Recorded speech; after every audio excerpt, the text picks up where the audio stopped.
बिस्मिल्लाहिर्रहमानिर्रहीम, अस्सलाम वालेकुम जी। मैं शाहिद सकलैन हूँ, मेरे साथ फ़याज़ महमूद भाई मौजूद हैं और हम बात करेंगे सुन्नी इत्तेहाद कौंसल। पीटीआई सपोर्टर्स लोग हैं, लेकिन ज़ाहिर बात है क्योंकि सुन्नी इत्तेहाद कौंसल को ज्वाइन कर चुके हैं तो सुन्नी इत्तेहाद कौंसल ही कहेंगे। उनको मखसूस नशिस्तें जो है वो ना देने का फ़ैसला किया गया है। 78 आप सुनकर हैरान होंगे कि ये सूबाई और कौमी असम्बली की नशिस्तें थीं जो मिलनी थी तहरीक इंसाफ के लोगों को, सुन्नी इत्तेहाद कौंसल के लोगों को।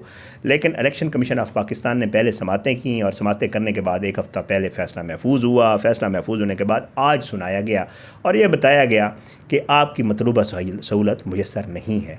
एक्सपेक्ट पहले से किया, फ्रेंकली एक्सपेक्ट मैं तो पहले से कर रहा था कि शायद नहीं मिलेंगी, लेकिन क्योंकि ज़ाहिर है इदारे यही हैं, यहीं से ही सारे फ़ैसले होने हैं और इन्हीं के पास ही जाना पड़ता है ज़ाहिर है। तो गए पीटीआई वाले, और पीटीआई वाले जिनसे इसी इलेक्शन कमीशन ने बल्ले का निशान लिया था, इसी इलेक्शन कमीशन ने ही मतलब दरख्वास्त इन्होंने दी हुई थी ना, लिया तो सुप्रीम कोर्ट ने था, लेकिन ये है कि बहरहाल ये मामला जिसमें बल्ले का निशान भी लिया गया, सारे मामला आपने इलेक्शन में होते देखे, तो किस तरह भाई उनको सीटें मिल सकती थी। अब ये नशिस्तें बाँटी जाएंगी, जैसे आग थी पीपल्स पार्टी और नून लीग की तरफ से दरख्वास्त कि जी हमें दे दें, तो इलेक्शन कमीशन अब उनको देगा। मामला क्या है, एक इख्तलाफी नोट भी एक भाई जो पंजाब के मेंबर हैं इलेक्शन कमीशन में, उन्होंने लिखा है, उसमें क्या है और आगे आने वाले दिनों में क्या कुछ हो रहा है। फ़याज़ भी मेरे साथ मौजूद हैं, इनसे ज़रा पूछते हैं कि ये मामला क्या है और आगे क्या होता हुआ नज़र आ रहा है। फ़याज़ भी बहुत बहुत शुक्रिया। शायद भी आपको बहुत आपने मेरी तमीज़ तो सुन ली होगी जो मैंने दी है, ज़रा आप थोड़ा सा बताएं। मुझे तजिया इतने ज़ोर से आया था, आपने रोक दिया। नहीं, आप अपना तजिया बड़े ज़ोर शोर से करें, बट ये है कि मुझे ये बता दें। देखें, मैंने पहले कह दिया, मुझे जो देखें, एक होता है ना हमारा, हम खबरें देख रहे होते हैं और बाकी हालात वाक़यात हमने देखे इलेक्शन से पहले भी, इलेक्शन के दौरान भी, इलेक्शन के बाद भी। वो कहते हैं ना, एक 8 फरवरी था और एक 9 फरवरी, ठीक, वो सारा कुछ देखा, फिर फॉर्म 45-47 भी देखा। हाँ। तो मुझे तो ये अंदाज़ा था कि होना यही है। अब इनके पास पहले तो बता दें हुआ क्या है और फिर उसके बाद देखेंगे कि जी आगे इनके पास रास्ता क्या है। चलिए जी, इस रास्ते पे बाद में हम जाएंगे। पहले हम बात करेंगे कि आपने कहा है जी मुस्लिम लीग नून और पीपल्स पार्टी ने कहा है कि ये सीटें हमें दे दें। दरखास्तें दी हैं कि जो बच गई हैं सानू दे दे। जैसे वो देग नहीं बच जाती, एक्स्ट्रा खाना है, हाँ एक्स्ट्रा खाना है और बच गया सानू दे दो। ये खाना तो है नहीं, ये सीटें हैं और इनको कानून के मुताबिक ही किसी को देना है, ऐसे नहीं दी जा सकती। क्योंकि एक फार्मूला तय है कि कोई जितनी सीटें जीतेगा उसके एवज उसको 1 सीट मिलेगी, 2 सीटें मिलेंगी या 4, जो एक फार्मूला है। अब मसला यहाँ पर यह हुआ है कि पाकिस्तान तहरीक इंसाफ से ने इलेक्शन तो लड़ा जो है मुख्तलिफ किस्म पूरे जहेज़ के सामान पे, हाँ, और उसके बाद मूलियाँ गाजरा वो उन्होंने किसी तरीके से भी अपने कारकुनों को याद करवाया और इलेक्शन इतनी सीटें वो ले गए, इतनी ज़्यादा ले गए कि उनके लिए एक अच्छी खासी तकरीबन 78 नशिस्तें सूबाई और कौमी असम्बली की बन गई, जो उन्हें अब मखसूस नशिस्तें मिलनी हैं। अब उन नशिस्तों पर फटा चल रहा है और बज़ाहिर ये लग रहा है कि ये मामला सुप्रीम कोर्ट पाकिस्तान में जाने जा रहा है, क्योंकि क्योंकि ये 5 रुकनी बेंच था।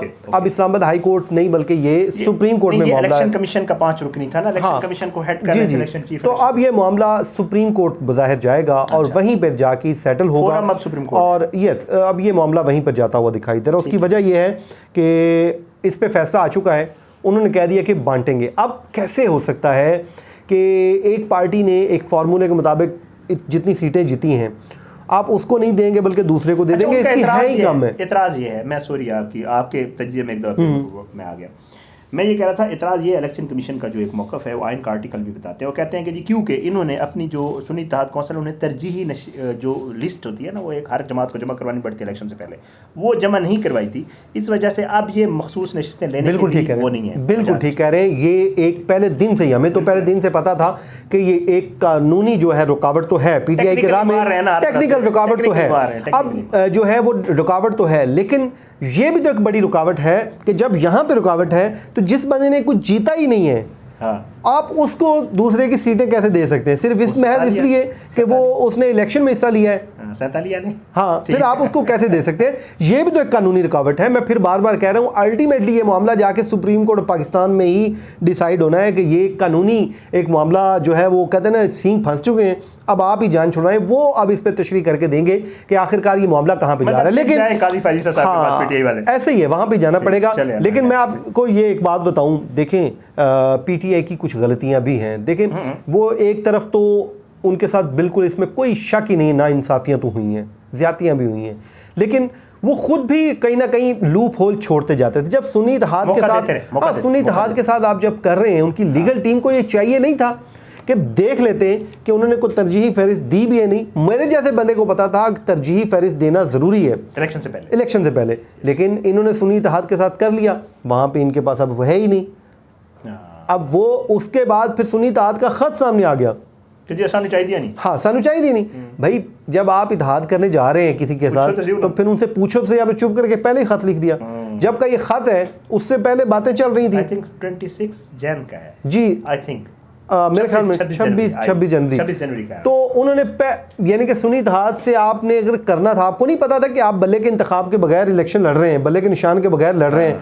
कल को आपको किसी भी एक छोटी पार्टी की, तांगा पार्टी की जरूरत पड़ेगी, MWM की जरूरत पड़ेगी, उसकी पड़ेगी, आप एहतियातन उनके जरिए ही को जमा करवा देते, ठीक है। लेकिन ये तो उनकी गलती है। अब क्या होगा, अब ये मामला सुप्रीम कोर्ट में जाएगा। जो इख्तिलाफी नोट सामने आया है वो मैं आपको पहले थोड़ा सा पढ़ के बता देता हूँ कि वो क्या लिखा है। क्या कमाल हो गया। जी जी, बाबर हसन भरवाना साहब है, उन्होंने क्या लिखा है वो कहते हैं कि जी उन्होंने लिखा है, इख्तिलाफी नोट लिखा है कि अपनी फैसले से जुज़वी इत्तफाक करता हूँ, तरजीही फहरिस्त वक्त पर जमा कराना कानूनी ज़रूरत थी जो नहीं करेगी। ये उन्होंने भी इत्तफाक किया, ये कानूनी ज़रूरत थी जो करनी थी पूरी। उन्होंने लिखा कि मुतनासिब नुमाइंदगी की बुनियाद पर बाकी जमातों को नशिस्तों की तकसीम पर इख्तलाफ है।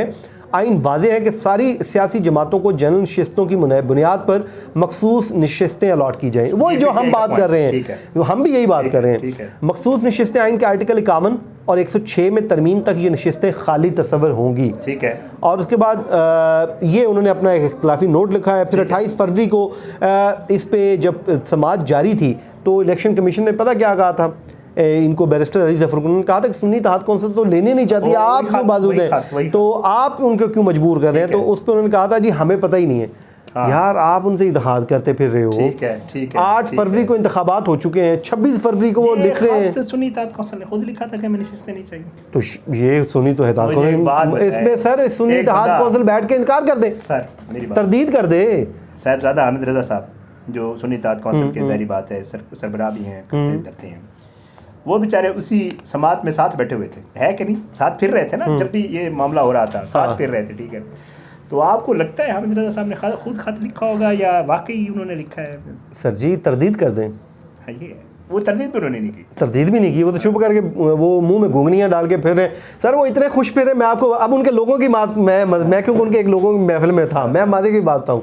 जिस दिन इत्तेहाद का ऐलान हुआ ना, सुन्नी इत्तेहाद के जो नीचे छोटे लेवल के लोग हैं ना, उन्होंने समझा कि साड़ी हुकूमत आ गई, ठीक है। उन्होंने कहा यार अब तो हम मुल्की लेवल की जमात बन गए हैं। उनकी आपस में पूरे मुल्क से उनके जो भी छोटे अमीर हैं उनको कॉलें आना शुरू होगी एक दूसरे को, गए भाईजान सैनेट तो थले नहीं मनना, तुसी तो अपने यहाँ से लवो ना हिस्सा जाओ उत्थे जाके सियासत करो, वफाक दी तुसी उत्ते पहुँच गए।